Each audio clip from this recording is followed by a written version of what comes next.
السلام علیکم ناظرین، آج میں صحابہ کی محبت کے متفرق قصے بیان کر رہا ہوں۔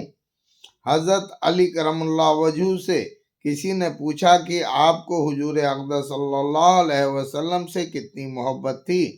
آپ نے ارشاد فرمایا کہ خدائے پاک کی قسم، حضور صلی اللہ علیہ وسلم ہم لوگوں کے نزدیک اپنے مالوں سے اور اپنی ماؤں سے اور اپنی سخت پیاس کی حالات میں ٹھنڈے پانی سے زیادہ محبت تھی۔ فائدہ: سچ فرمایا، در حقیقت صحابہ اکرام رضی اللہ عنہ کی یہی حالات تھی، اور کیوں نہ ہوتی، جبکہ وہ حضرت کامل ایمان تھے۔